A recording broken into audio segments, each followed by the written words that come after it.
onwards. I can honestly say that for me, I've only really started to understand what my giftings are, what my talents are.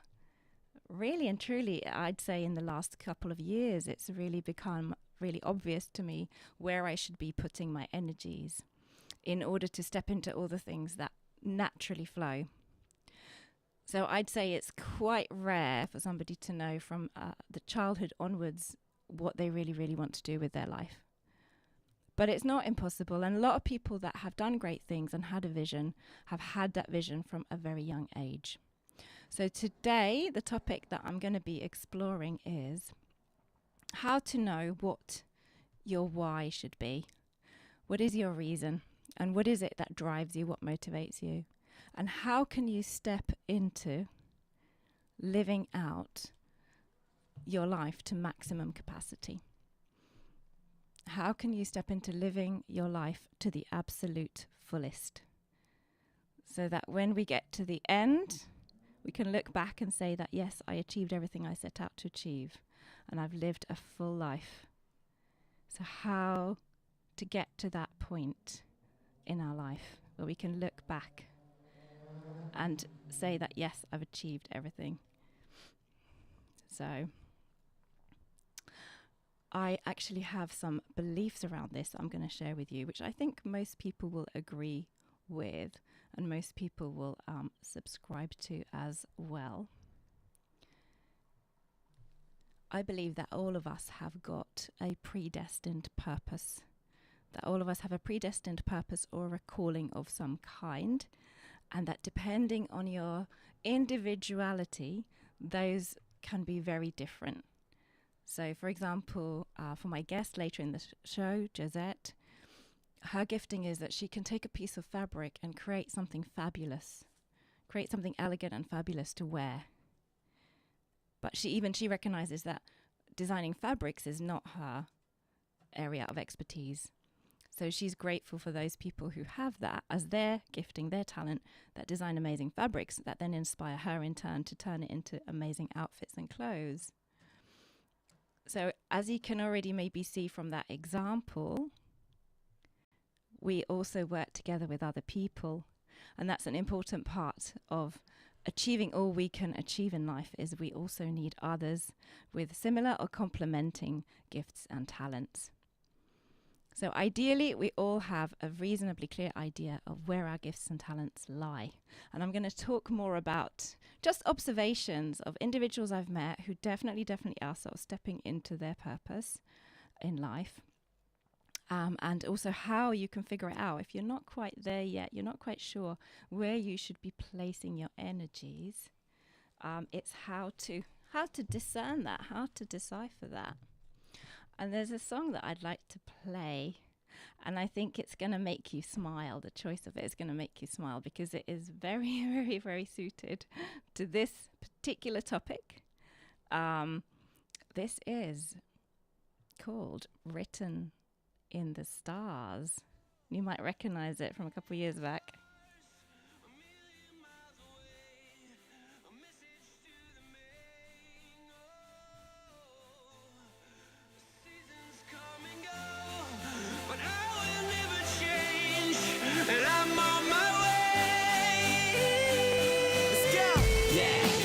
Now they say they ain't heard nothing like this in a while. That's why they play my song on so many different dials. Cause I got more hits than a disciplined child. So when they see me, everybody baracks. Man, I'm like a young gun, fully barack.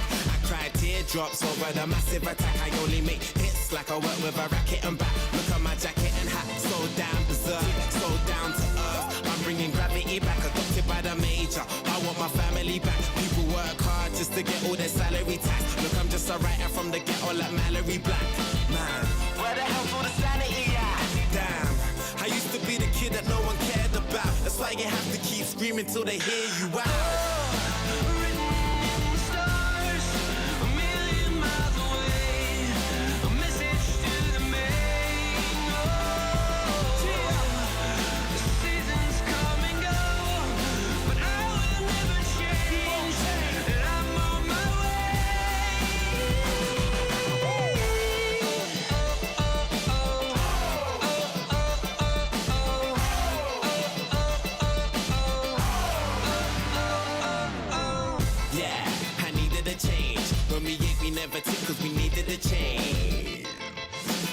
needed a break. For a sec I even gave up believing and praying. I even done illegal stuff and was leaded astray. They say that money is the root of the evilest ways, but have you ever been so hungry it keeps you awake? Mate, now my hunger will leave them amazed. Great, it feels like a long time coming, fam, since the day I thought of that cunning plan. One day I had a dream, I tried to chase it, but I wasn't going nowhere. Running mad, I knew that maybe someday I would understand. Trying to change a 10 to 100 grand.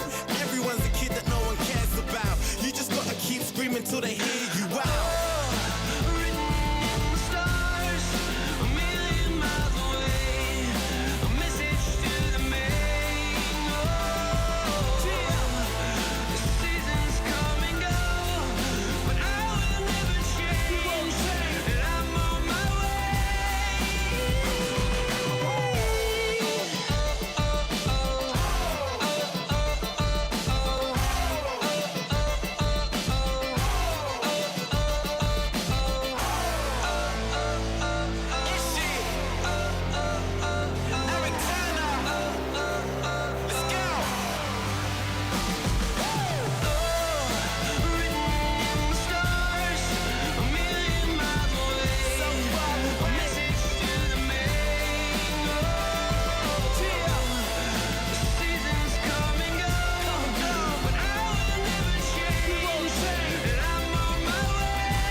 There you go.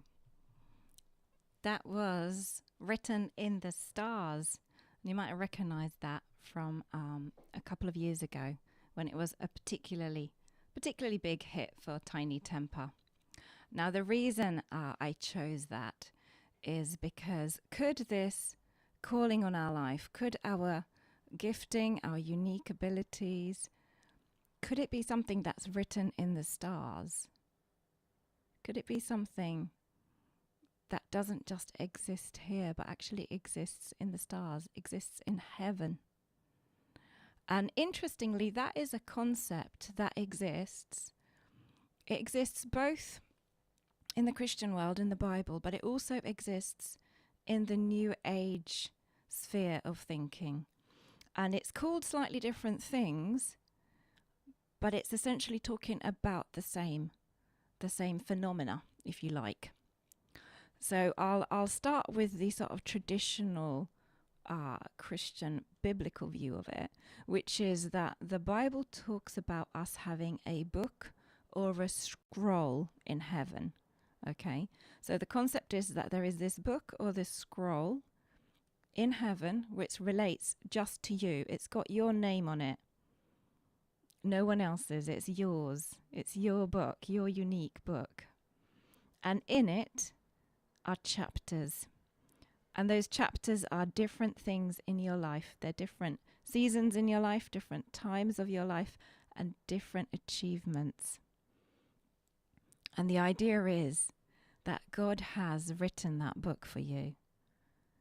And in it, he's written all the things he has designed you to do. So all the things he has designed you uniquely, just you, to accomplish and do. Everything that you can, given that you live life to the fullest and take the opportunities that come your way and make the most of them, what you could potentially achieve. That's in your book. And that's a fascinating thought. And we'll explore that a little bit deeper, what that looks like for different individuals. And how can you tell if you're living your book? That's a really interesting question as well. So biblically, in the Christian sense, we talk about living out your book.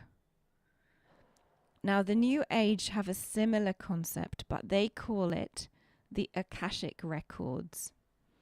So they talk about these almost like timelines of the future that exist in one of the spiritual dimensions. They would call it a dimension. We would perhaps call it heaven, talking about a similar thing.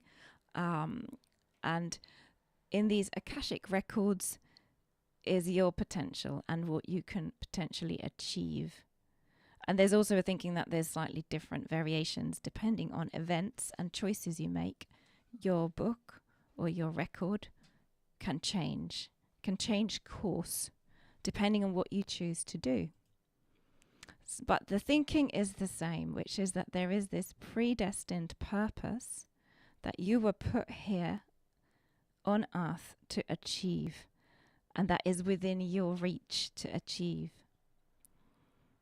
So let me know, guys, what you think about that as a concept. Is it something you have come across before as an idea?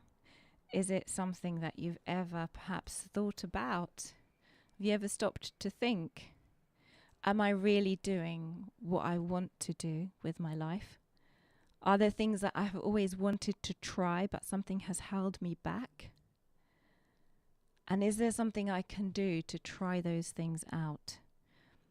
Because it's not sometimes until you try something that you can figure out whether it's something you have natural giftings for, something that you have the giftings for, and also the passion and desire to do.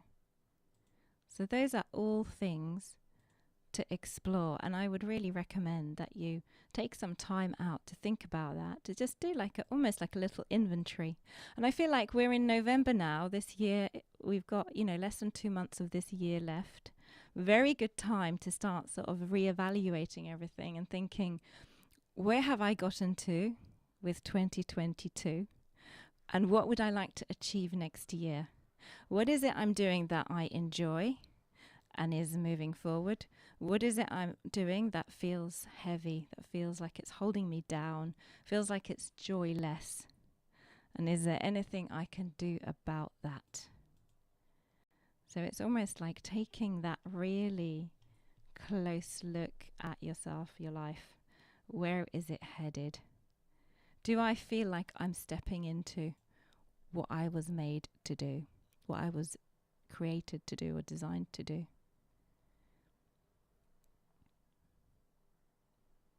And it's interesting because I've met a number of people over the years who I believe are living out their book in various ways, and it can look very different. It can look very different from one individual to the next. And sometimes they don't even know how they ended up doing what they're doing, but somehow they have just ended up perhaps having a career they never even were able to dream of as a child. But yet one thing after another just led to them taking it up and getting the opportunities, getting the mentoring, getting the support to get onto that path. So sometimes we don't even quite know how that path is mapped out for us, how that book begins to become a reality. It's almost like a script for our life. It's a vision, and how to make it reality. How to make it a reality. How to turn a vision into reality. And I'm actually going to play a song by I'm going to play a song by a friend of mine who does actually have a vision for his life. And I think you're going to really, really enjoy it. Proverbs 29, verse 18. Without a vision, the people perish. Get a vision, catch a vision, work the vision, do the vision, for the mission. Why wait? So let's get it on. The time's now. Vision. Vision, it's about vision. We need this to fulfill God's commission. Vision, it helps us to see through our mind's eye of possibilities. Vision. Some call it MI6, but I'm on the mission. Cruise harder than Tom, cause I got a big vision. I'm a soldier and a fighter, a trooper. I have a dream, but I'm not Martin Luther. I'm the kingdom kid, nice to meet ya. No binoculars, but I can see far.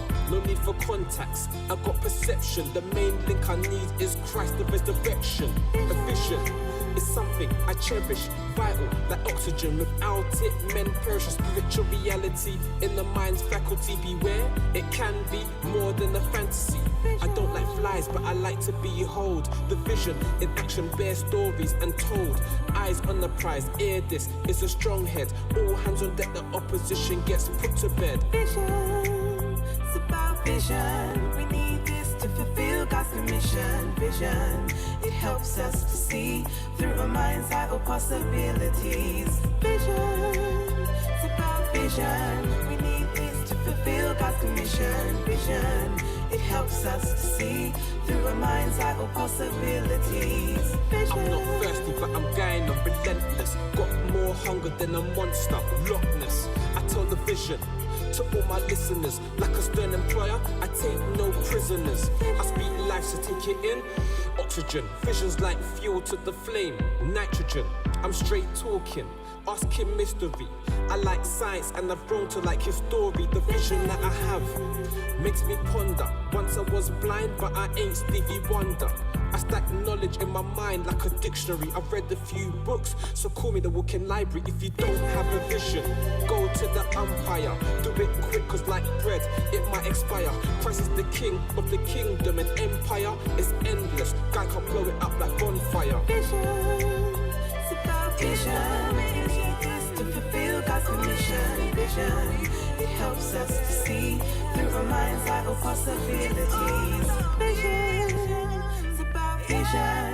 We need this to fulfill God's commission. Vision, it helps us to see through our mind's eye of possibilities. Vision. I'm flying, but I'm not buzzing. Forget bees, I like honey glazing, but this ain't top, not at all. In my ranking, like a sailor in the ship. My God is the captain's not the sightless, leading the blind. No, we're not just up and down for fun. Yo, make your head big cause of the truths. Like Coco, we laugh loud but no Santa. Ho, some call me scream but no criminal. Jackson, Holy Spirit is the fire in the booth, forget the Bunsen. With my A-star team on point, not random. Haters start leaving with more than a tantrum. We're not the A-team, we're the A-stars. With a vision out of space, it's beyond Mars. I implement the vision like a rocket going space. Gonna make the dream happen through Christ in grace. Vision, it's about vision. We need this to fulfill God's commission. Vision, it helps us to see through our mind's eye of possibilities. Vision, it's about vision. We need this to fulfill God's commission. Vision, it helps us to see through our mind's eye of possibilities. Vision. That's it. So I'm going to be talking today about how you can also have vision. That was by the rapper Kingdom Kid, who has a new album coming out beginning of next year. So watch out for that. And also he is shortly going to be releasing a single. But a lot of his work also focuses on identity and vision. Those are topics he explores in his music, which are really, really important ones to consider. And also, how can you not only have a vision but make it reality? And if you're lacking inspiration, maybe how to start exploring that. I'll return to that in a moment. I'll just share with you observations of a few individuals that I've met that I do believe genuinely are living out their full maximum potential in life. So one fascinating example is an individual who runs a very specialized boutique in West London. And I was there. It's called the Frankincense Store, and you'll find it, I think it's Westbourne Grove. It is Notting Hill area. You'll find an elegant little boutique, really well run, sources extremely high quality raw materials, hand sorted frankincense, which I know people far and wide seek out to buy and burn. It's traditionally used in Middle Eastern countries. It's got all kinds of healing and cleansing and clarifying effects, and it can also be burned just to clear a space. And the way he started his business is fascinating. So I was once there with a friend to just shop, and spoke to the owner and got him to tell his whole story. And it was just fascinating. He was doing his customary Muslim prayers one day when the idea just came to him to source frankincense and start to sell it in London. And he started off by doing it in Camden Market. And he said the moment that the idea came to him and it just wouldn't leave him. So it stayed on his mind. And the moment he decided to start doing it, everything fell into place. It felt like one thing after another just fell into place. And he does these trips abroad to Oman to source frankincense to get the really good quality stuff. And of course, he's no longer in Camden Market because he became so well established and was doing so well that he was able to relocate to West London and have a really quite exclusive little shop where he sells it and also sells online. So I'm doing like a bit of a inadvertent sales pitch here. But what I found fascinating is, as he was telling me his story of how the idea came to him, perhaps seemingly out of nowhere. So I'll leave it for you to decide. Was the idea something that came up in his mind, or was it something that was maybe dropped in by a higher power? Was it maybe something that a higher power, an external source, gave him that little prompt? Because it's fascinating that the moment he decides to do that, everything seems to fall into place, and it's been a very successful story. And he enjoys it. He enjoys meeting people that buy his products. He enjoys talking about it. I know he collaborates with other people in that industry and works together with them, and has contacts all over the world.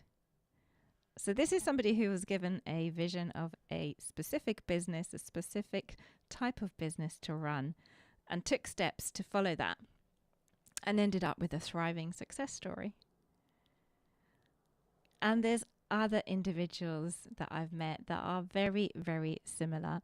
So they have had an idea, or they really have just enjoyed doing something, and they have continued to explore it, continued to seek opportunities, and the opportunities have come. So one of the things about living out your book is that it's doing things you enjoy doing and doing things that you naturally flow in.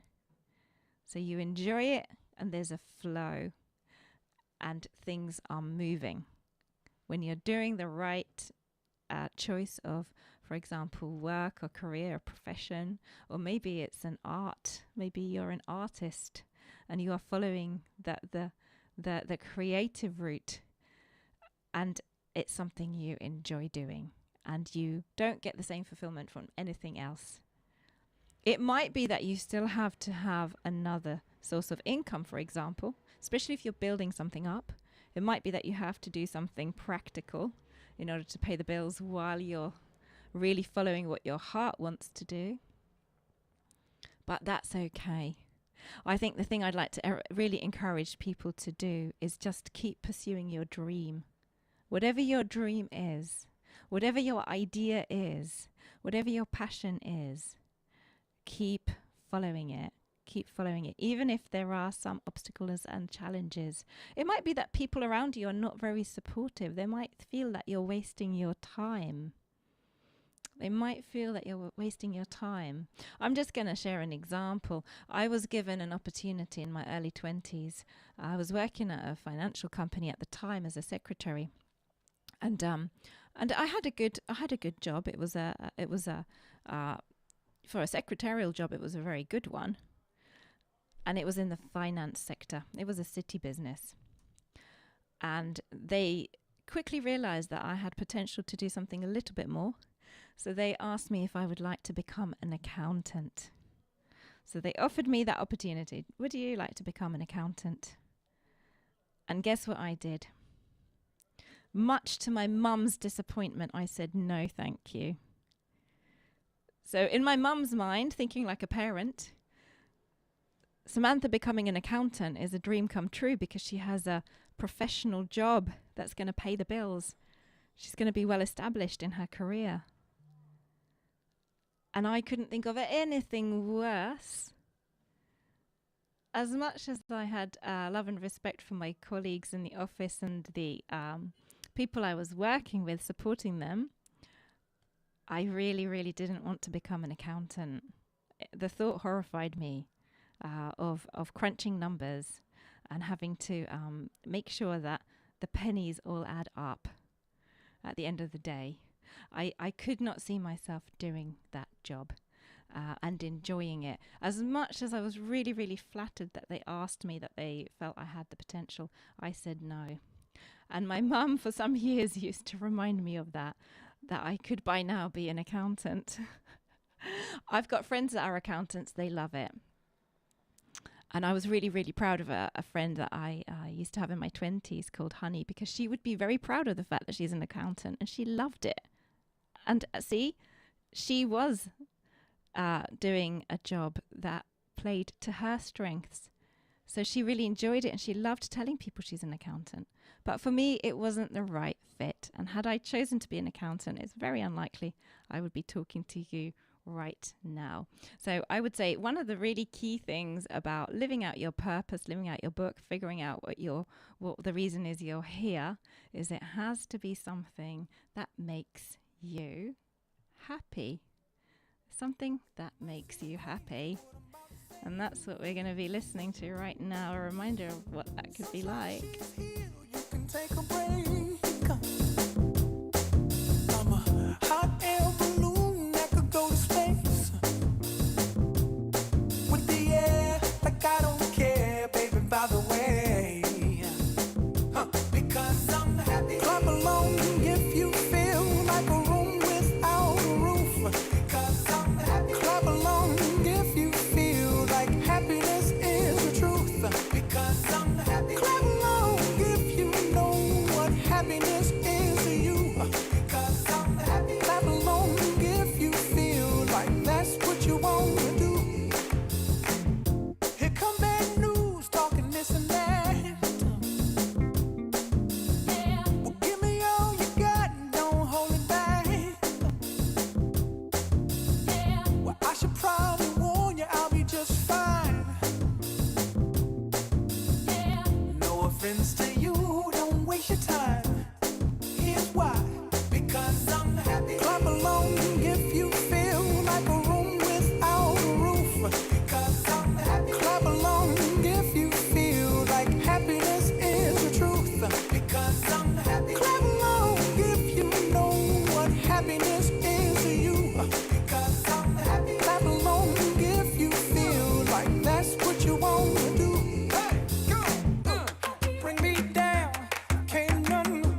That's it.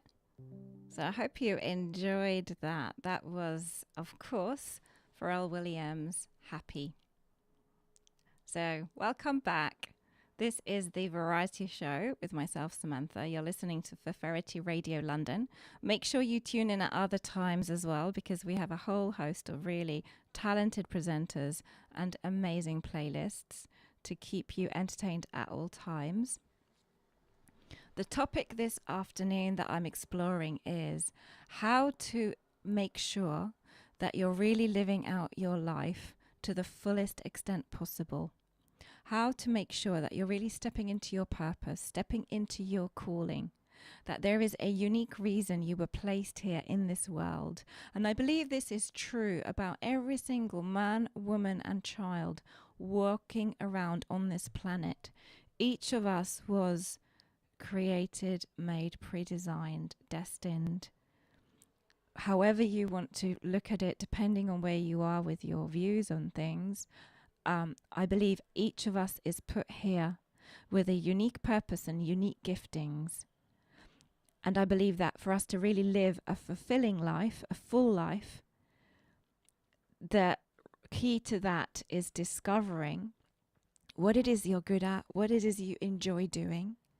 And when you do that, everybody benefits. You benefit yourself because you're doing something you enjoy, you're doing something you have natural ability to do. And because you're happy, like the song was saying, if you're happy with what you're doing, then everybody around you benefits. And often when we step into doing what we are really truly purposed to be doing, we can contribute to society, we can contribute to other people around us as well as society at large in an amazing way. So everybody is a winner. It's in everybody's interest that as many people as possible are living out their purpose fully. I gave one example earlier of somebody who was given this inspiration to set up a business, and once they decided to follow that inspiration, everything fell into place and they have a thriving, successful business. I've met other individuals that I believe are very much living out their purpose, living out their book, as it were. And those individuals, there's one thing I have noticed about them. People that seem to really and truly be moving forwards, stepping into things, they tend to not worry too much about what other people think. Because when you start to worry about what other people think, that's when you start to hold back and you're uncertain and you're fearful. And you think, well, if I do this, what are people going to think? And if I do this, I might fail. So those are the two things to really look out for.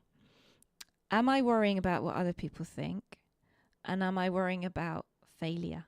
Those are two things that might hold you back. So, for example, with my little example earlier, which was that I was, as a young woman, given an opportunity to become an accountant. I turned it down because I really didn't want to do it. I love people. There's certain things I love. I love people. I love interacting with people. So the thought of me just being sort of locked away in an office crunching numbers just didn't really appeal. The other thing is I love writing rather than numbers. Words are something that inspire me, not so much finance. And so I already knew that that was not my path. That was not where I was meant to be. And the interesting thing is that within that same year that I got that opportunity and turned it down, I moved to another company where very quickly they placed me into the PR department, public relations, where I was able to use my communication skills, my love of people and interacting with people, along with my writing skills, to start using the two in combination, and creativity in knowing how to put things out there, how to create ideas and campaigns and how to pitch stories to the media. I was able to use all of that stuff in my role in PR, which I would have never known to seek out. I just fell into it. And that's very interesting. I do believe that there is something sometimes in us just being open to the opportunities that come our way.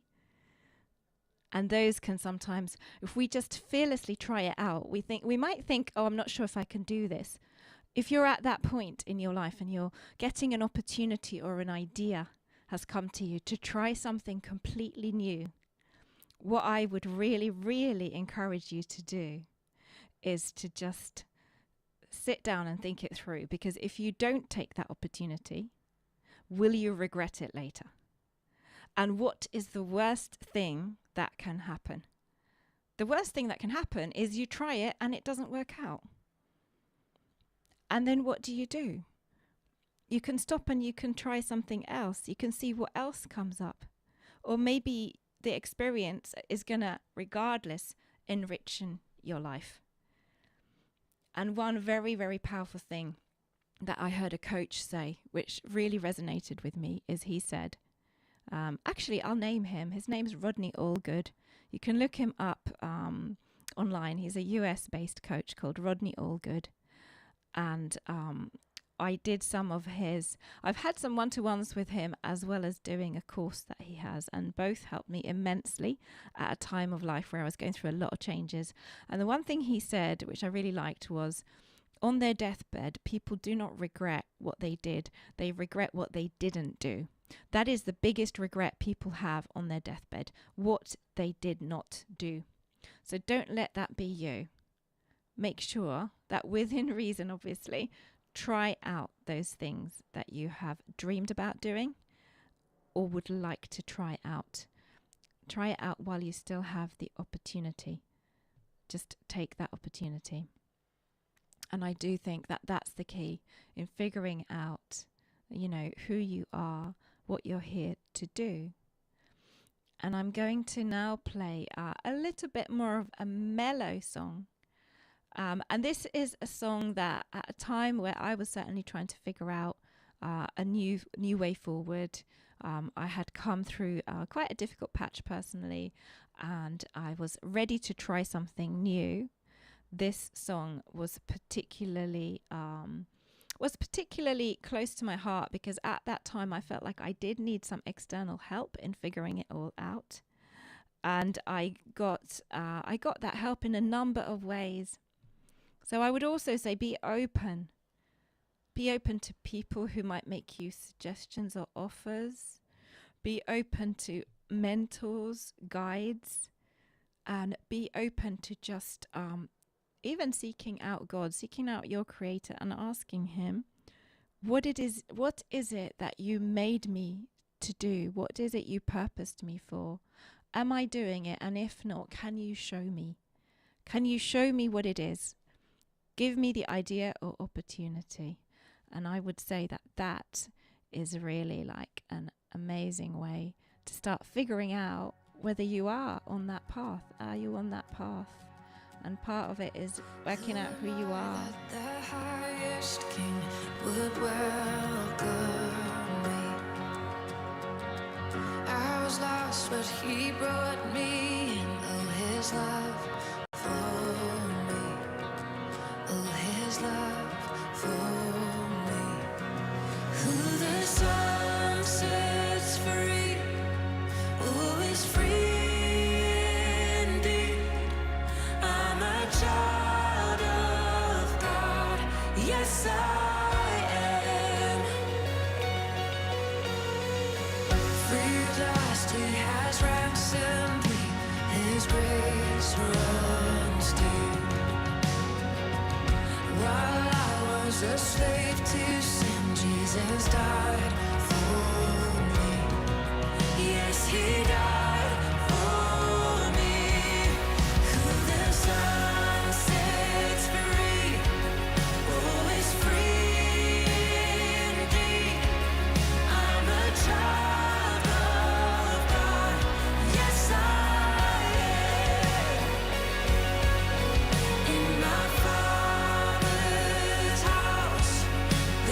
Place for me, I'm a child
yes I am.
And that was Who You Say I Am by Hillsong Worship.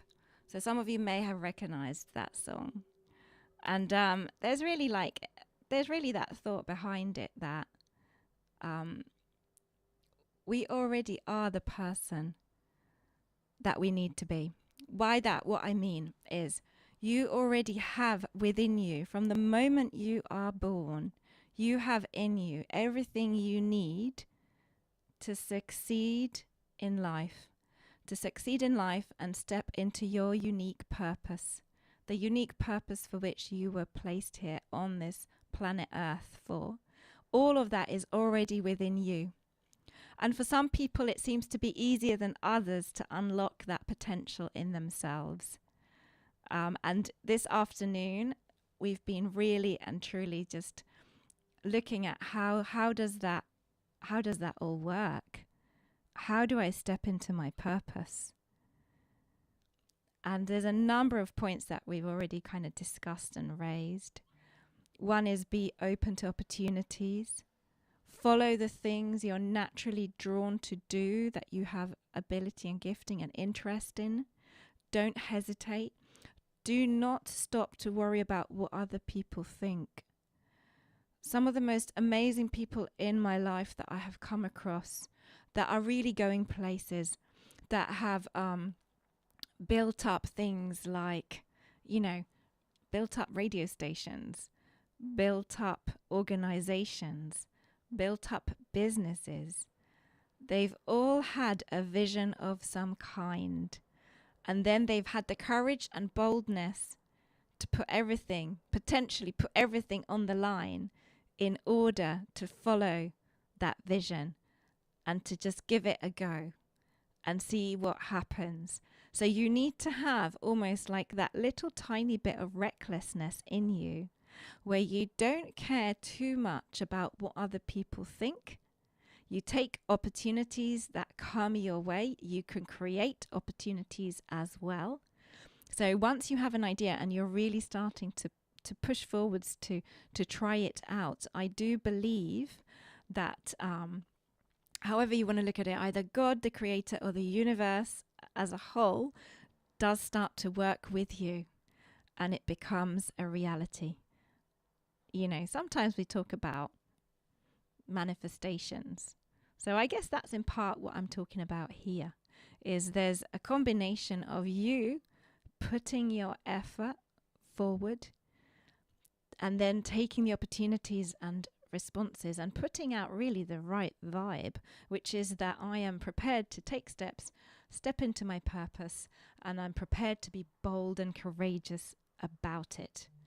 And those individuals that I know that are really achieving the most in life, I would even go as far as saying they can come across as a little bit eccentric at times, because they are so prepared to just do their thing, and they're not too concerned about what other people think about them.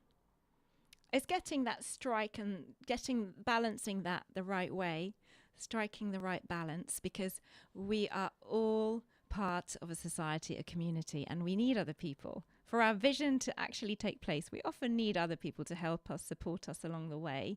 So it's finding a way to just communicate your passion and drive in a way that engages others as well, in a way that touches people's lives.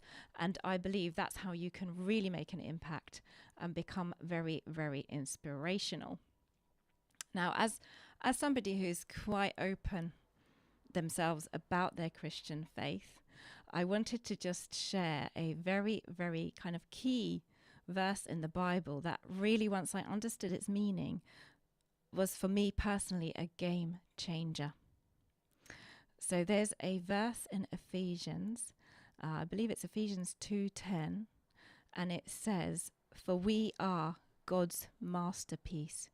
He has created us anew in Christ Jesus, so we can do the good things he planned for us long ago."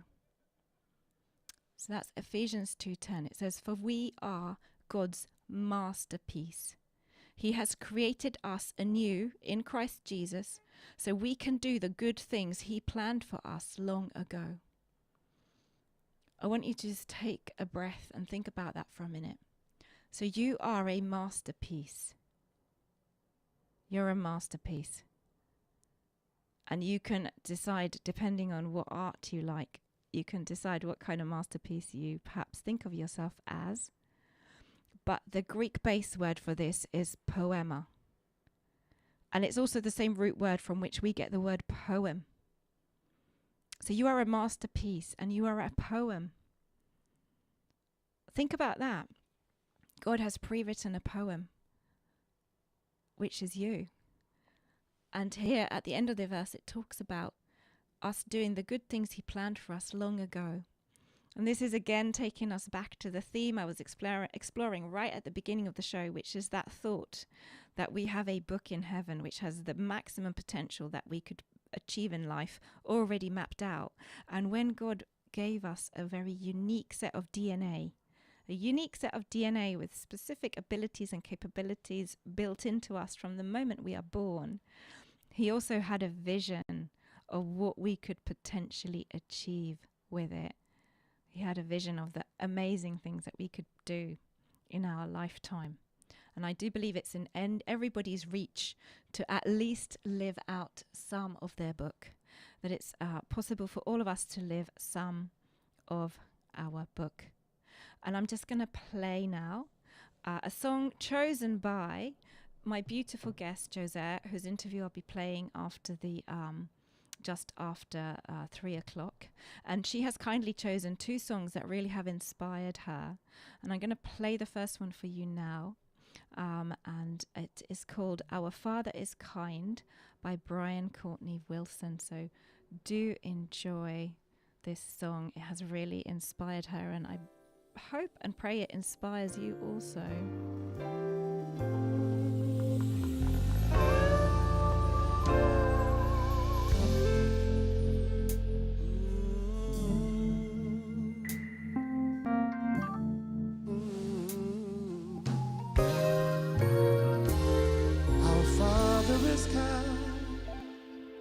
To his sons and daughters, never denying their blessing, we can be sure that his love endures. Through it all, he is faithful and proves it. Our Father is kind to his sons and daughters, never denying their blessing. We can be sure that his love endures. Through it all, he is faithful and proves it again. So we must learn how to trust him all the more. when we don't understand how circumstances now lead to what's in store. 'Cause you've made us for greater. We can be sure that His love endures. When we struggle along the way, when our troubles overwhelm our days, there is good news for all who receive it. God is our Father and saves all who believe. Our Father is kind.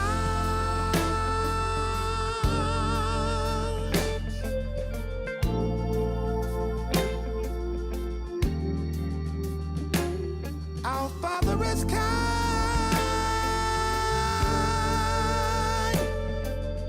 Hey.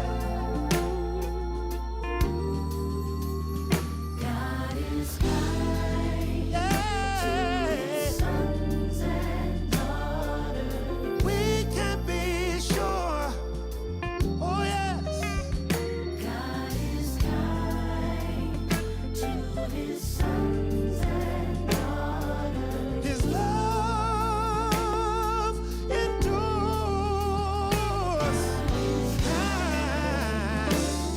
His sons and daughters. To everyone all over the world. To His sons and daughters. Receive it. He's opening up a window and pouring out joy.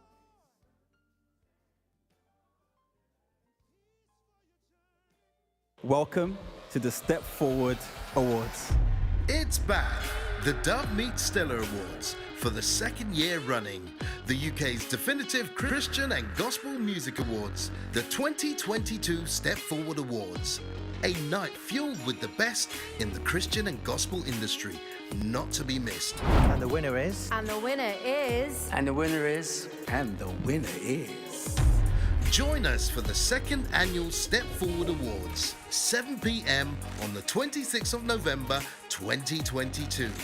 Held at the Gorman State Theatre, Kilburn, London.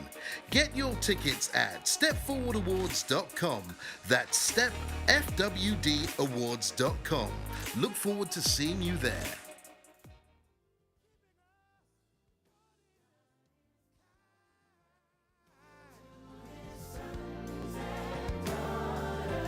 Never let go. Never let go. Never let go. God is kind to His sons and daughters. Never let go to our precious Lord. He's leading us and guiding us. To His sons and daughters. I'm so glad I can trust in Him with my whole heart. To His sons and daughters. I'm so glad I can trust Him with my whole heart. His sons and daughters. Never let go. Never let go. Never let go. Now it's Let go. Never let go.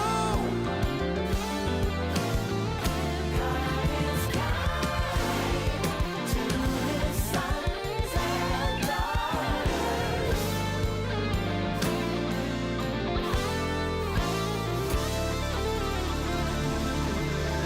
God is kind.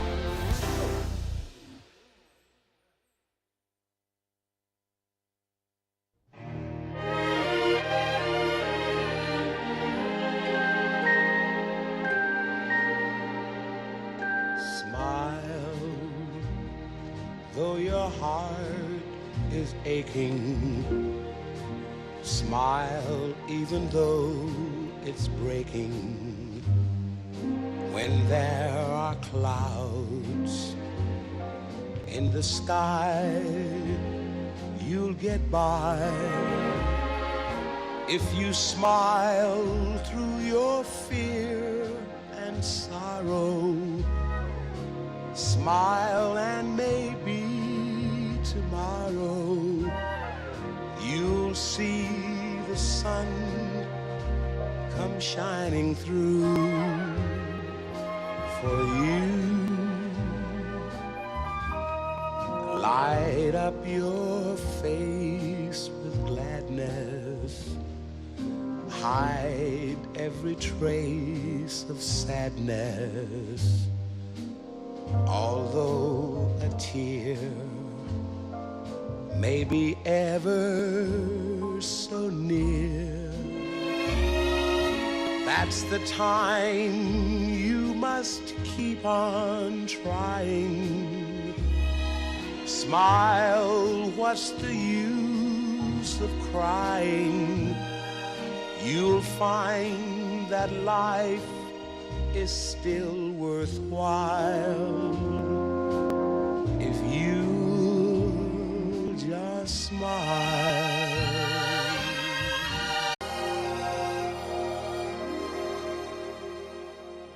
Indeed, life is definitely worth living and smiling about.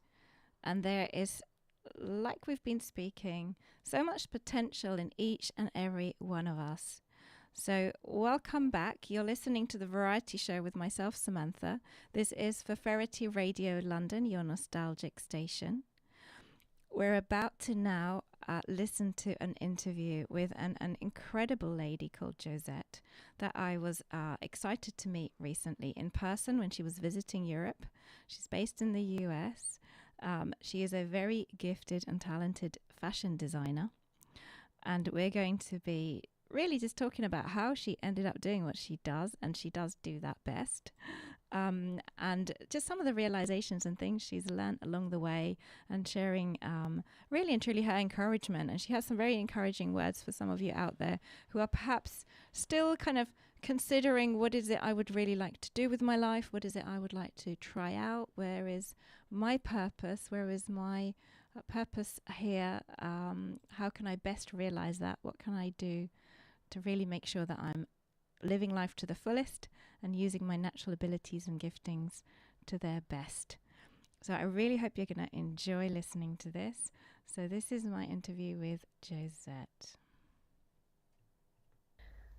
So today I have a wonderful interview with a really interesting, talented, creative lady who I was fortunate to meet at a gospel music concert in September.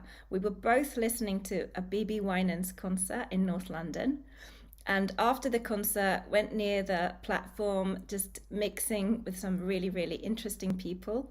And I met this amazingly stylish lady called Josette. And we connected. And we've kept in touch. So today I will be interviewing Josette about her creativity and how she has turned it to designing clothes, and her clothes are beautiful. So we're going to find out more about Josette and what inspires her, what made her begin designing. So Josette Golette, welcome to the Variety Show. Oh, thank you so much, Samantha. I'm so excited to be being interviewed by you in London. Oh my God, all the way in London. Yes. My first overseas interview. I know, and thank you so much for agreeing to do this interview with me. The whole point of the Variety Show is that we explore different topics, and I invite onto the show people from different walks of life who are really and truly, fulfilling their purpose and giftings by doing amazing things, whether it's writing a book or making music or creating, in your case, creating beautiful clothes. So how did you get started? What made you interested in designing clothes?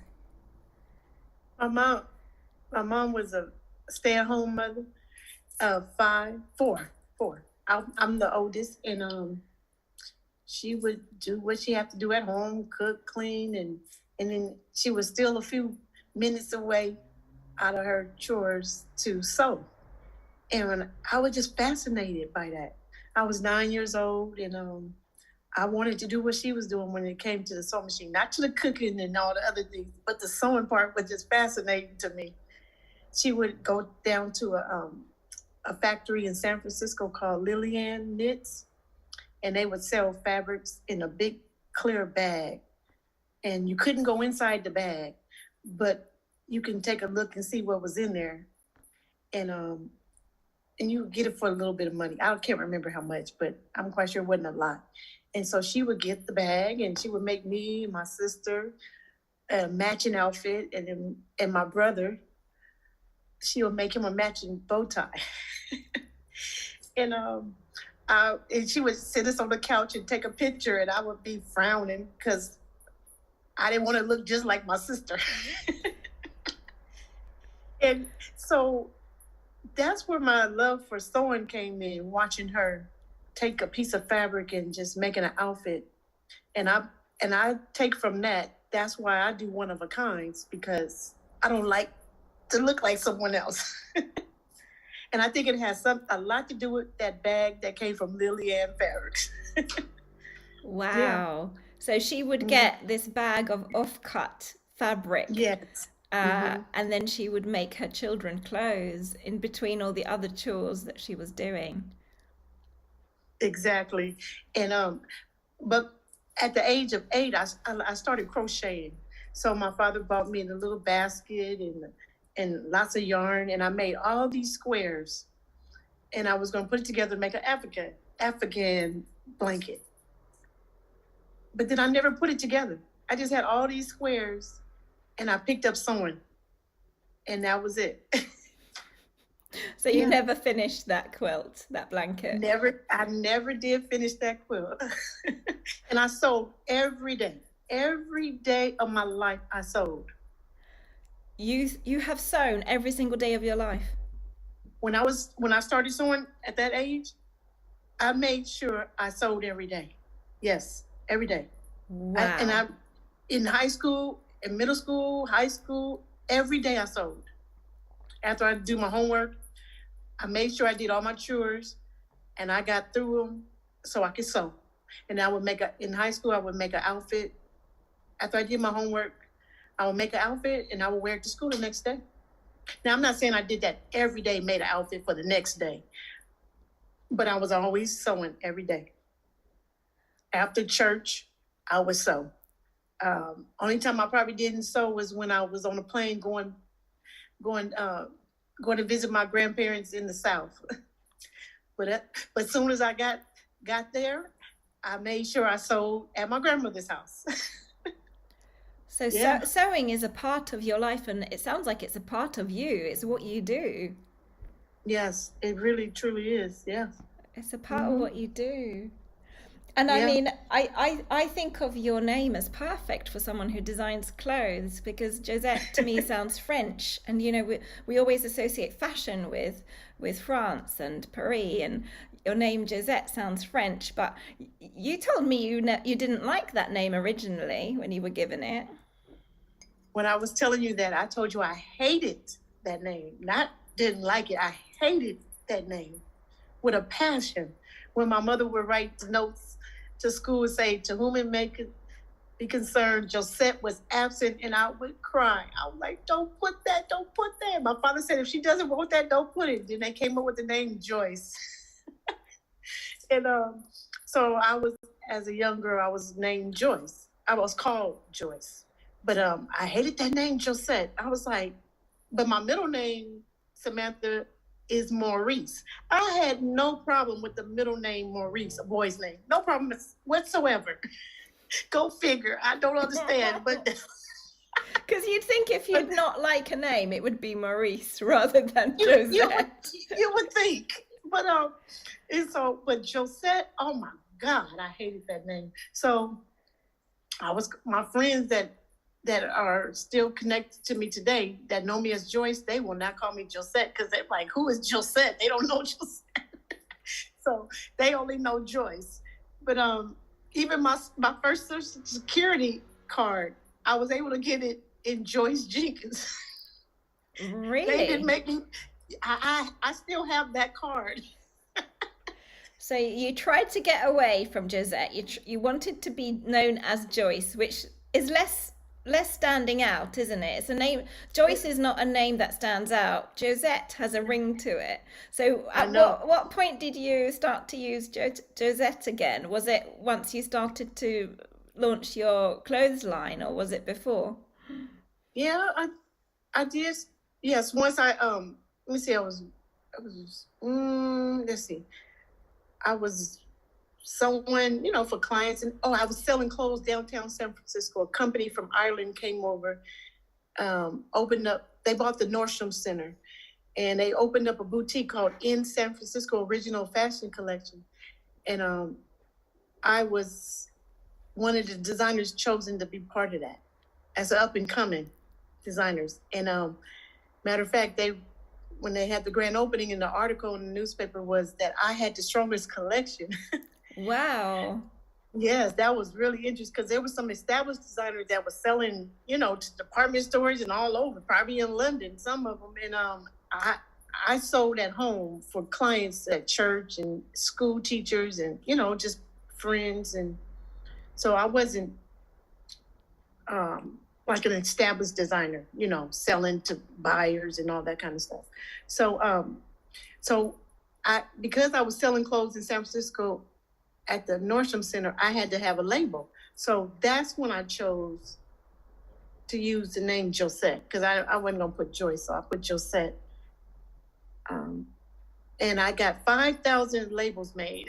So I was committed to Josette, That does show commitment. That does show commitment. Yeah. So I think that was a good question you asked me. So yes, that might be why I just surrendered. Like, it is my name, so I have to have a name for my fashion brand. So Josette it is. So a switch did happen. Yeah. So I got 5,000 labels, and I do have like a sandwich plastic bag. The size of a Ziploc bag. I'm trying to figure out, do you guys have the same thing that we have here in the States? Ziploc bag. Yeah, we call it that. We certainly have the packets in the shop, and it says Ziploc, so you can close it. Mm-hmm. Okay, good. Okay, so the size of a sandwich, that's how many that's how many labels I have left now of the 5,000. That's all. That's it, yeah. So there's that many clothes out there called Josette Couture.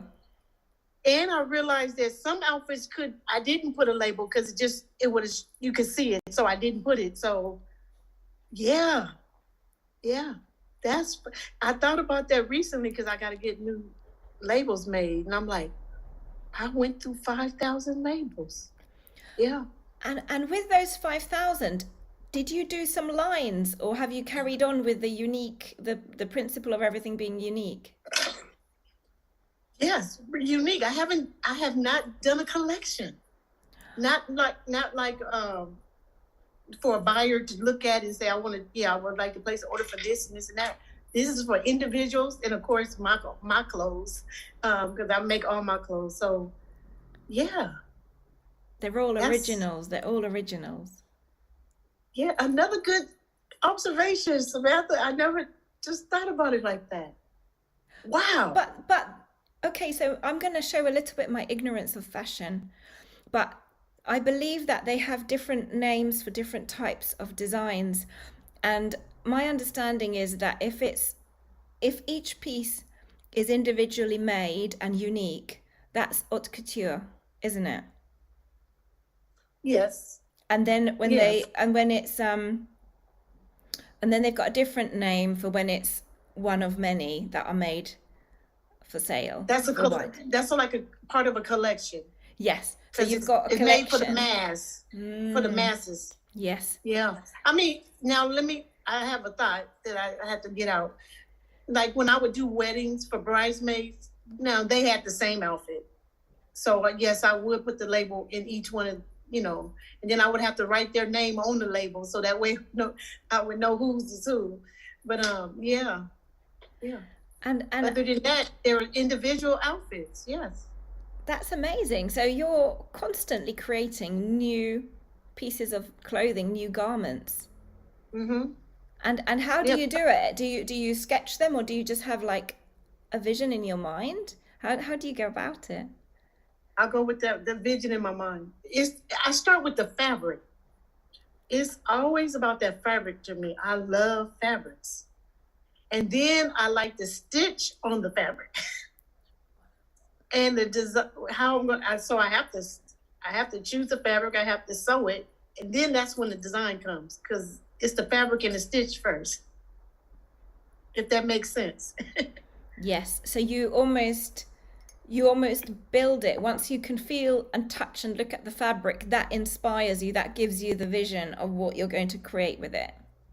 Exactly. I've said in other interviews that I pay homage to the textile designers and how they come up with the prints and abstract designs, and it's just fascinating to me, because I would just be sitting there waiting to figure out what I'm gonna do, but they know what to do because it comes to them like what comes to me. It's the same thing. So I admire that in them, because when I see a fabric and I'm like, oh my God, that is so bad. Oh my God, that's bad. That's bad. So I have to wait on them. You see what I'm saying? Yeah.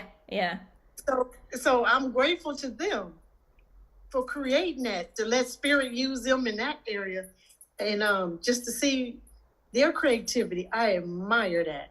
And then I take it from there, because, there's all kind of prints out there and all kind of colors and all that. I know I have a good eye for that. Well, like I say, everybody has an eye, because it's something for everybody. I do believe I have that little extra thing for selecting prints and putting fabrics together. I know I do. You do. And I'm going to share with the obviously, because we're doing this on radio, I can't show the listeners pictures of your designs, but I can certainly encourage everyone to have a look at your website. Would you like to give us your website address? Sure, thank you. It's www.josetteCouture.com. That's JosetteCouture.com. Thank you. And I'm going to make sure, because my show always goes up on YouTube, so it's going to be there permanently. I'll make sure it's in the description as well, so people can look up your beautiful, beautiful designs. I had no idea they were one of a kind. I had no idea they were each unique. But that makes it even more exciting what you do. And the fact that you've been doing it every single day since you were a little girl, that this is really, this is amazing. It's amazing that that's continued and you still enjoy it. Do you still get as much joy? Oh, yes. I only do what I love to do. I do not do what I don't want to do. No, I love sewing. I escape. I'm in a happy place when I'm sewing. I surprise myself. Sometimes I don't know what I'm going to make. There are times I just don't know, and I cut into the fabric, and I may want to go one way and it turns out another way, and I'm not disappointed with that. I just enjoy the process. And of course there's buttons, and it might be a trim that inspires that. I may have something there that I didn't even think would go with that, and I may put it down and it's like next to it. I'm like, oh my God, that's bad. Oh my God. I have that kind of experience, just me by myself. So, and so I love it. But I also, I wanted to also say about my name, how I came up with the meaning of each letter of my name after I fell in love with my name. I was in the store with a friend of ours, Andy. He's a creator. He makes pieces with his hand. He would take a lot of my leftover fabrics and make bow ties and whatever he does art, and he would use some of the fabric in his art. awesome designer himself too. So we were in Macy's one day, and I said to him, if I was to buy clothes, I would buy Tahara. And I said, I wonder what's the meaning behind that name Tahara. And soon as I said that, Spirit started downloading to me what my name meant. And I went behind the counter in Macy's and got a little piece of paper and a pen, and I started jotting it down. And Andy had a word for each, so we were both going back and forth. And it came to me as Josette's original, simply elegant, today, tomorrow, and evermore. And that's part of my branding. So I love my name. Wow. And did you ask who named you? Was it your mother who named you? Yes, it was my mother. My mother named me Josette, and I learned that it was from a soap opera. I think it was Dark Shadows. I don't know if they aired that in London, but it was a soap opera. And one of the characters' name was Josette. And I'm glad she watched that soap opera.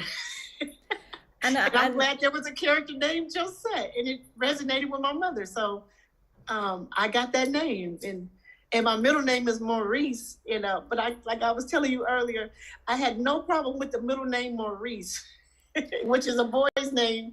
And but Josette, no.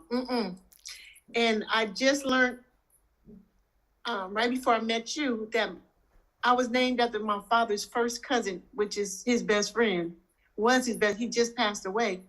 And so they're paying their respects on Facebook, and I see the name. I knew him as Morris Bell, but then I see on Facebook Maurice Bell, and I said, what? Who was gonna tell me that I was named after him? Oh, how did they leave that part out? Because his only daughter, is my best friend. We're cousins, but she's my best friend, like my father and him was best friends. But I never knew I was named after him. Wow. I think with Josette, I think your mother was inspired, because it's such as it, even though you hated it when you were a little girl, you hated it growing up. Because I've met you in person, you're incredibly elegant. You're incredibly elegantly dressed, and the way you carry yourself. Josette does suit you, and it absolutely suits your clothes. So, and the fact that you got that revelation for each letter relating to your brand, your creativity, the clothes you create, I don't think that's coincidence. I think your mother had a real inspired moment there, as much as you hated that name as a little girl. But maybe that's just reflective of the fact that sometimes we might fight what is meant to be, but life has a way of getting us to that point anyway, where we're sort of know ourselves, accept ourselves. Right. And it's so deep. It's deep also, because I believe that, like, there's different songs. Marvin Sapp has a song saying that the enemy has peeked into your future. Like, you're going through certain things because the enemy has peeked into your future, and he's trying to keep you from going what God has for you. And I believe, to me, that was the enemy's way of me not accepting me for who I really am. But he lost. Yes. Because I fully embraced Josette. Everything that God has for me, with my name on it, I want it.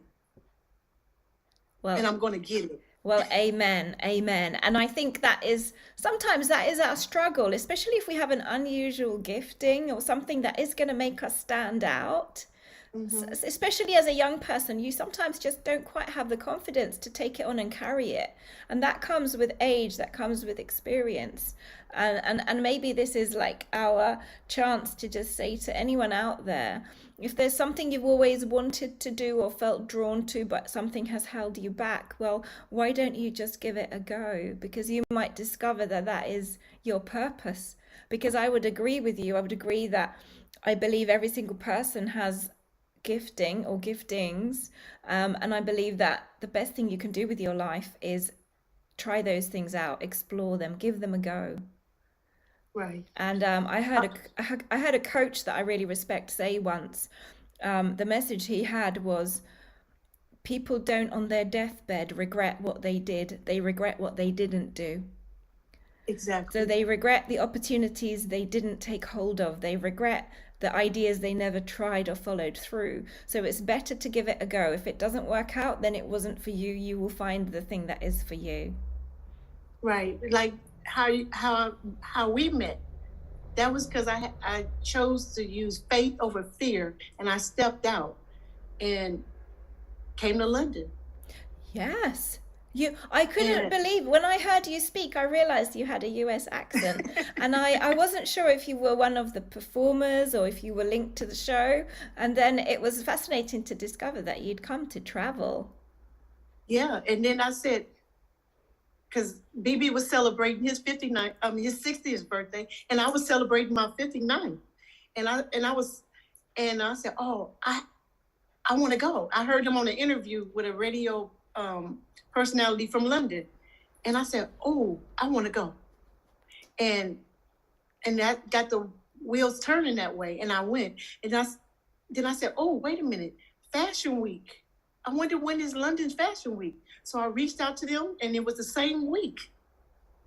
See? And I said, and I reached out to them, and I said, how do I go about being part of it? They said there's one slot open, and they said I could have that slot.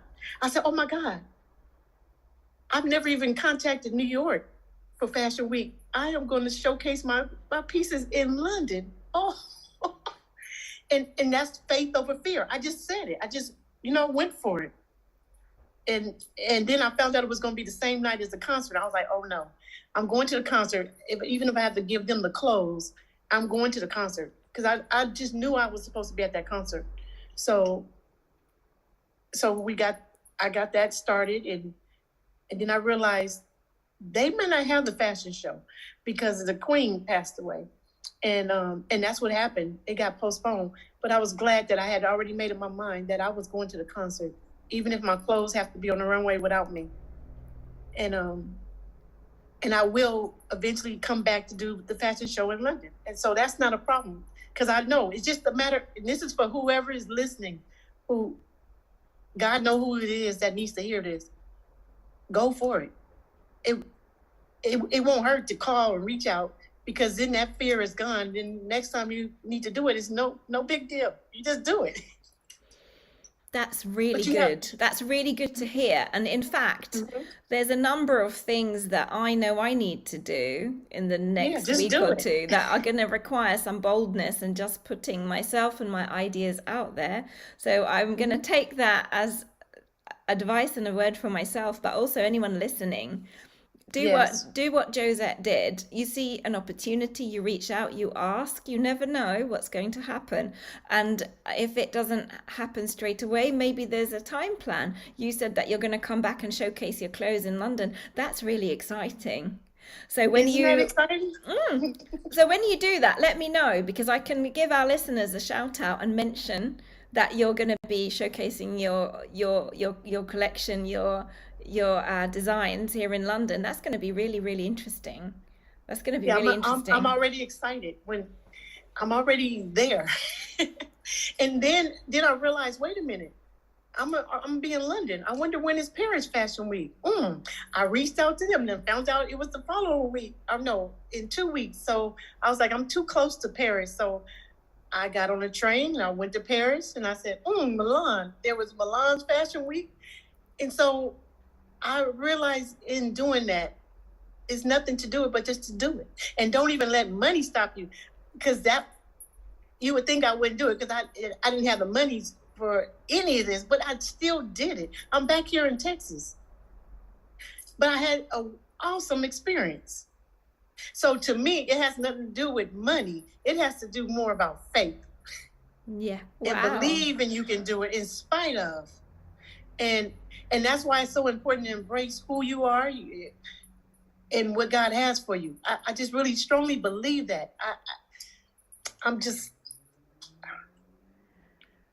Samantha, I don't know what else to say other than to go for it. Don't let nothing stop you. Want everything that belongs to you. And when you do Absolutely. that, it comes to you. I believe that's true, you know. I know so many people that don't even know how they got to where they are. Mm. You know, I was doing an interview. There's this big event that I'm involved in, a big music event called Step Forward Awards. We're setting it up to be the UK equivalent to Dove and Stella. And it's the second year in running, and we were interviewing some artists for Instagram Live. And one of them, she's a DJ and a producer, DJ Shuns. And it was interesting because she said she doesn't even quite know how she's ended up being a DJ and a producer. But the people have always been there to encourage her and teach her and mentor her so that she's been able to step into the music industry and step into doing those things. And she's very good at it, very gifted. Awesome. And she felt she felt it was God. There was no other explanation how she's ended up where she is. She loves what she does. She's had to overcome the fear time and again, overcome the fear that I can't do this. You know, who am I to do this? And time and again, she's had the support, the opportunities, the people around her to just keep going. And I found it's quite similar to what you're saying, really, which is have that courage to take those opportunities and to just go for it, and you just never know what could come out of it. Yeah, and because I'm celebrating 50 years of doing it by starting at the age of 9, I have receipts. God has he's come through for me. I know what he's done for me and what he's going to do for me. So he has has a track record with me. So I fully trust him, even in not knowing what he's going to do clearly. I know his hand is on my life. I know that he's given me the gift. So I acknowledge that, just like I said about the fabric designers, I acknowledge them. I acknowledge that God gave me the gift. I didn't give it to myself. So with that, that's a winning combination. So, and fully embracing who I am and what I do and what I'm not going to do is just leading me to where I'm supposed to be. And I wanted to share too that when I was in Paris, I walked up to the security guard that was outside of the Chanel boutique on Montaigne Avenue. And I said, I would like to know, how can I contact the head seamstress for Chanel? Her name is Madame Josette. And they gave me the address. And so I didn't get to meet her on that trip, but I plan to go back and meet Madame Josette. And I want her to see my work that I did without formal training. And I just believe, I strongly believe something is going to happen from that. And my name is Josette too. I know. I was going to say one Josette to another. I mean, that's quite incredible. I think there seems to be a name for seamstresses and a name for, creators of amazing clothes. I love it. So I'm excited about that meeting. I really am. So that means I'm coming back. That's great, because I can't wait to meet up with you again. When you're in London, please let me know, and I want to come and see your collection. That would be amazing. And I'm dressing you for your event, so I'm excited about that. And that's another thing about just doing it. We got into a conversation, and I didn't know what you did. I didn't know. And I just keep meeting wonderful people, and my steps are being ordered. And what can I say, Samantha? But it's happening for me. Yeah. And you're approaching it the right way, which is, I do believe that there is this, that we can, the more we trust in God and we flow, I'd call it flowing with the Holy Spirit. And what that feels like is things do just seem to happen. They seem quite effortless, but they do just happen, one thing after another that leads into another. And nothing is impossible for God. It really isn't. Some of the people he's brought into my life, it's quite incredible. And he's also shown me multiple times that he can very quickly bring somebody in, and he can very quickly change where you are at completely. He can change direction. He can as quickly bring people into your life, sometimes he takes them out. That can be for a reason as well. So I think it's always just trusting. It's always trusting and being open, and prepared to take those cues. You know, we do have to do our own part. You know, you do your own part by sewing every single day, by looking at those fabrics and allowing the fabric designs to inspire you to create clothes out of them. You preaching, Samantha. I really try not to get into it too much, and then I fail miserably and it just starts to come out. That's just how it works. So same here. I don't mean to be preachy and all spit, but God is good. He's a creator, and he made us in his image. He did. This is it. So we have creative abilities that are given to us by him. And that's correct. He's made us also to be inquisitive, to try things out. And I believe that whether I actually believe this, whether you have a faith in God or not, if you are doing things with your life that affect other people, that contribute to society, if you're doing things that work to your personal gifts and strengths, you are bringing him glory, because you're doing the things he made you to do, whether you recognize his hand in it or not. I don't see how that could be wrong. Exactly. I don't. Exactly. And it's really interesting because there's this concept about living out your book in heaven, which you're probably familiar with. The Bible talks about us having a scroll or a book in heaven, and that contains all the things we can potentially do with our life here. The reality is most people will live out parts of it. A lot of people don't live out their whole book, but every now and then God will show me a person who is really living their book. Wow. And often, and often those people are a little bit eccentric. That's how I would say they are people who are very unique. They're going and doing what they feel to do. And here in Britain, we would probably call them slightly eccentric. Wow. And those are usually the people. The same thing here in the States too. Yeah. I remember one time Samantha saying that I don't want to go to the grave. I want to go to the grave empty. I remember saying that one time. So that's what you're describing. Accepting everything that's in that book, you know? Yes. I'm not sure if you can do everything that's in that book, but I'm striving to do. And I'm reclaiming my time after raising 5 children now. And they're creative, and they're being successful in what they are gifted to do. And it's time now for me to do what I had put on hold. Even though I was fortunate to do a little bit here, a little bit there. So I'm not an overnight success.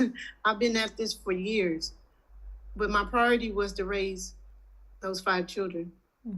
And now that I see that they're doing well for themselves, it's my time now. It is. And you're getting the opportunities. You're getting the opportunities. They're like coming when I your was way. when I was in Paris, I was walking up and down Montaigne Avenue, and people would stop and say, "Oh, I like your outfit, da da da da. Oh, can I take a picture with you?" And they would say, "Who's the designer?" And I would say, "Just me. I'm the fashion designer, Josette Couture." And I would go to different places, and they would just give me the red carpet and invite me to VIP parties that I wasn't even on the list, Samantha. And I was just having a field day. It was awesome. And I was like, this is what I have put on hold. You know what I mean? And he's giving it all back to me. Yes. And I'm grateful for that. Yeah. So it is, and it's possible, because bringing up 5 children is no small task. No, it wasn't. And I didn't do it regretting either. I didn't do it upset and mad because I can't do me. I purposely wanted a big family, or no. I told my husband at the time, I'll be okay if we don't have any children.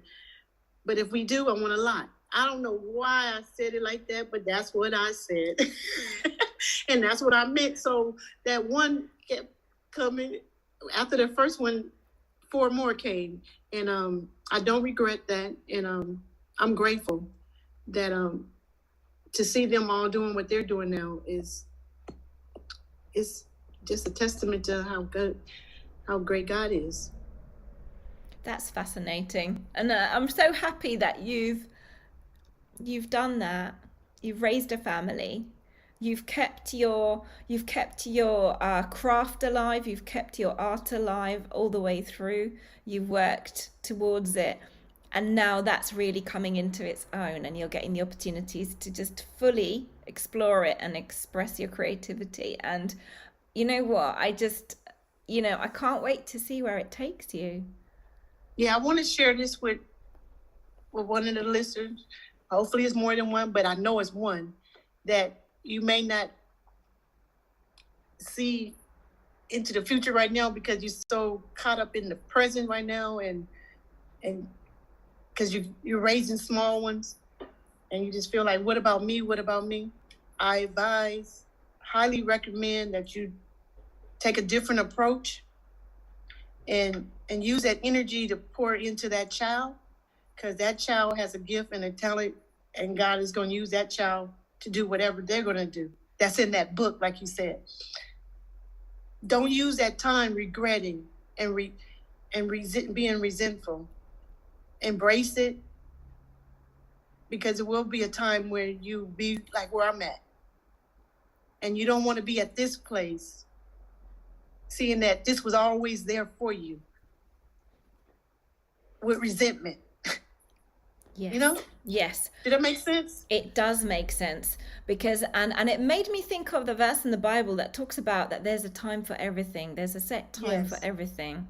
Mm-hmm. And I think that's true. And we can sometimes talk of our life as being split into different seasons. Mm-hmm. And if you're in the season where you have young children, you're bringing up a family. Yes, for some women that can be quite frustrating, because it puts a limit on what else you can do and how much of other things you can do. But you're saying, enjoy this season, enjoy this time bringing up your child or children. Right. Because there will be opportunities later to do the other things. Mm-hmm. And I believed that at the time I was doing it. I believed God was going to bless me at the appointed time. I knew that. And so that allowed me to not be resentful, and it allowed me to be present at the time I was rearing them up. And I look back now, he was always there, allowing me to do something major, a little bit here and a little bit there. It's been spread out. I'll put it that way. So you won't lose. And that's why I like to say I stay in the win column. Because I didn't lose. I didn't lose by waiting, or not waiting, but I didn't lose by holding off on what I wanted to do. I did not lose. I won. And I think that's an important point to make, because we live in a world where it's all about instant gratification, and it's all about getting everything right now. Right. But I think truly great achievements take time. And I believe that's what the Creator is, how he's using me and going to continue to use me and put me on platforms to share that. Because society could tell you, like I'm just a mom, or I'm just this, I'm just that. No, you're not just this, you are that. You know what I'm saying? So don't belittle it. Embrace it. Embrace it all. Yeah. Just embrace all of life, all of it, because it comes in phases. I'm 59 here. I'm 59 now. Now I know what I didn't know. So now that I'm pursuing my career, I have some experiences that I'm able to learn from and do better. But that doesn't mean I've arrived and I know everything. I just know more than I knew then. And I'm going to do better because of that. Yes, this is it. This is it. There is a lot that can be said for experience. Mm-hmm. And I like what you said, that I like what you said, because even say the role of mother or father, it might not be everything that person does, but that's something to treasure and something to really hold as a really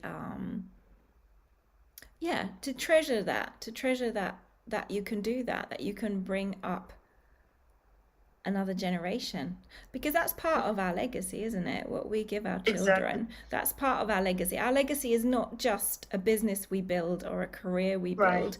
Our legacy isn't just maybe the creative things that we make and that others can enjoy, but it's also what we're contributing to the next generation and our children, what they will continue to do. Right. My goal, Samantha, was to offer society. I wanted them to be an asset to society, not a liability. So you have to put in time for that. It doesn't just happen because you want it to happen. It doesn't happen because you just say that's what you want to happen. You have to put in the time. Just like I put in time when I'm beading a dress, I have to put in the hours. When I do couture work, handwork, that's time. It's not mass produced. I take my time and do it. I was taught as a young girl by my mother, if you're going to do it right or don't do it at all. That stuck with me. Not that I'm a perfectionist. Well, I am a perfectionist, but not that it's perfect. But even in my being perfect, trying to be perfect, it's okay that it's not perfect. It's okay. So just do your best and God will do the rest. That's it. And that's my message. That is a good message. I think that's a really good message. Whatever you do, do it well. Take pride in it.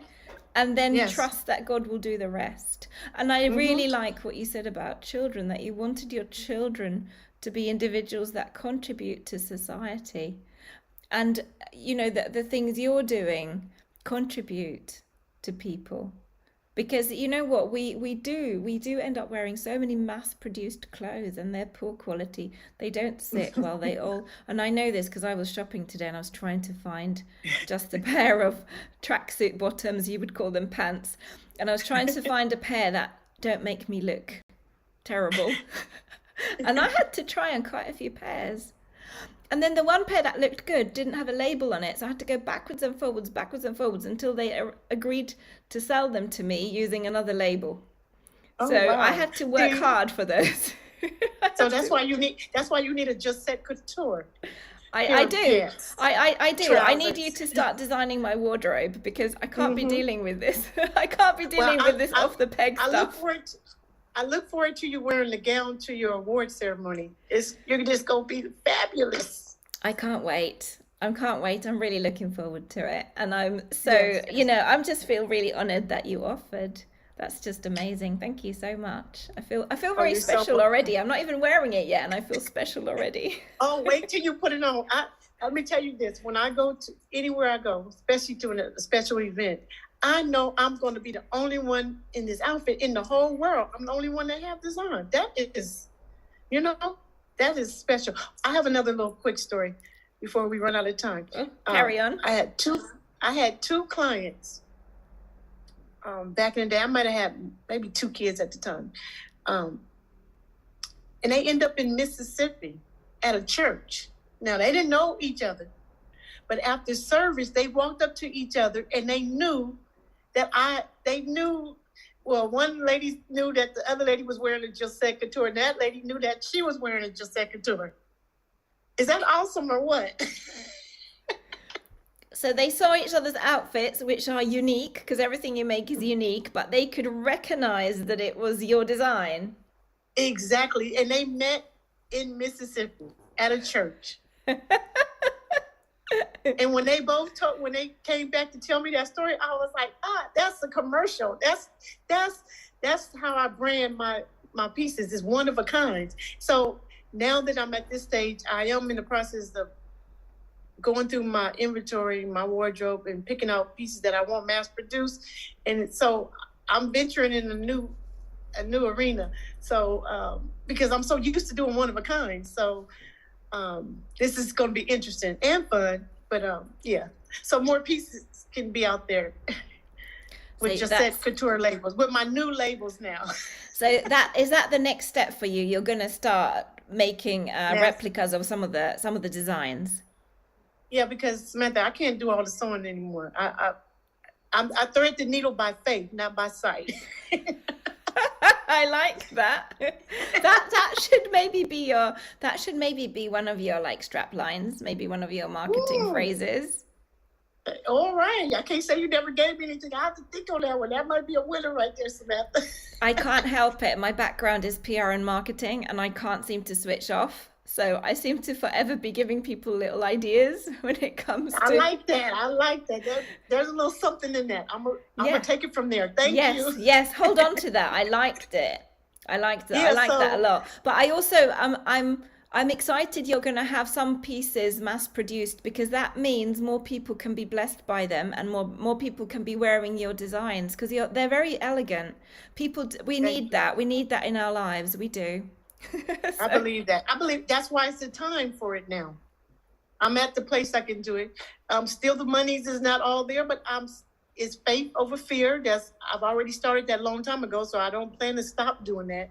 And it works for me. So I just believe that it will be.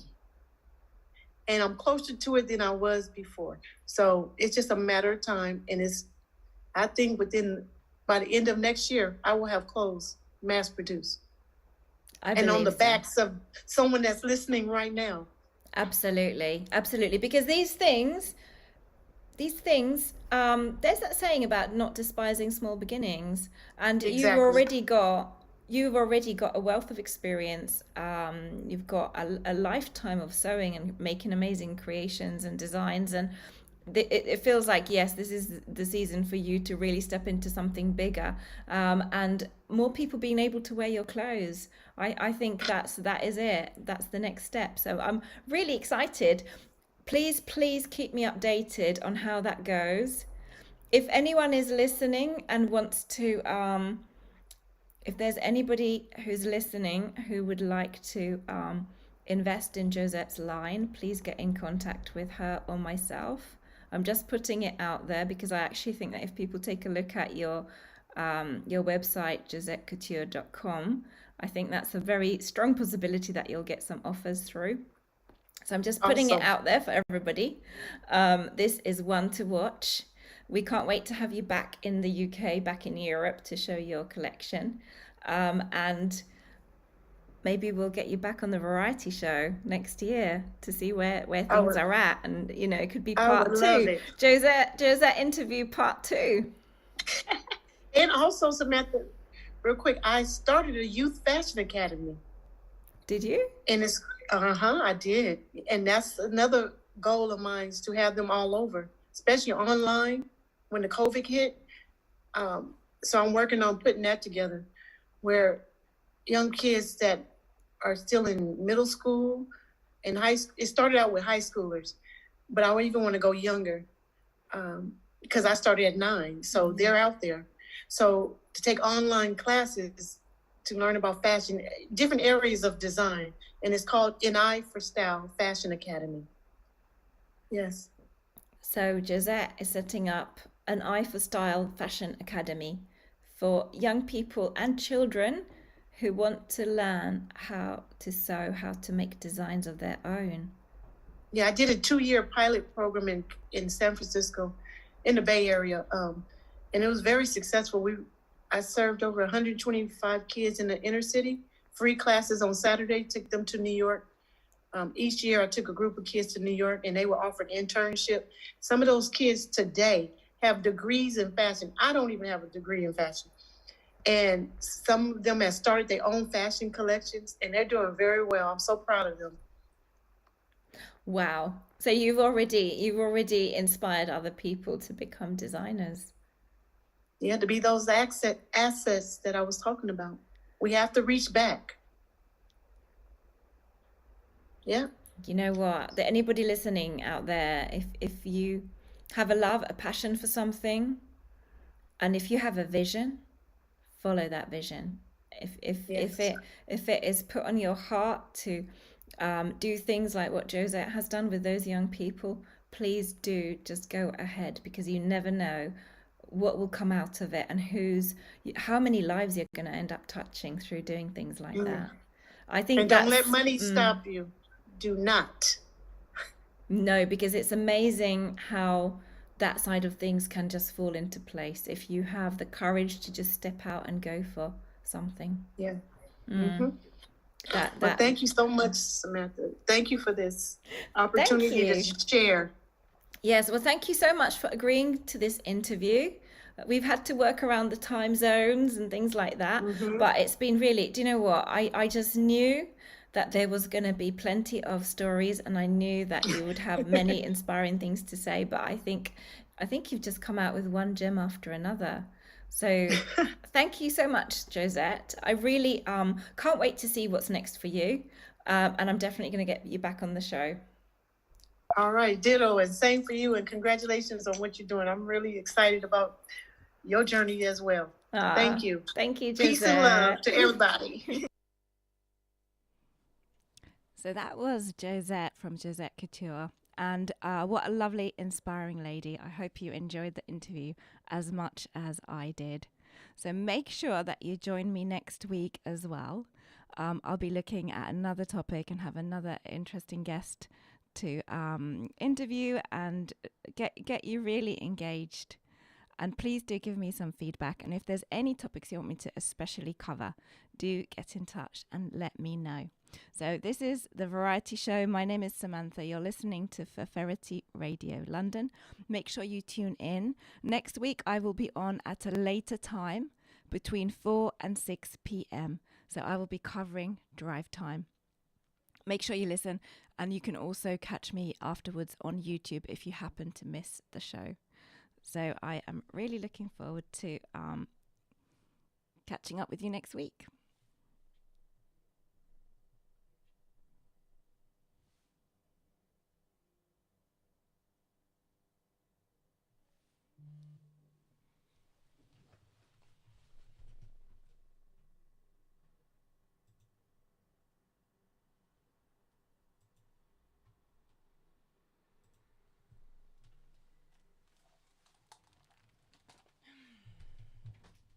We want to stop streaming now, right?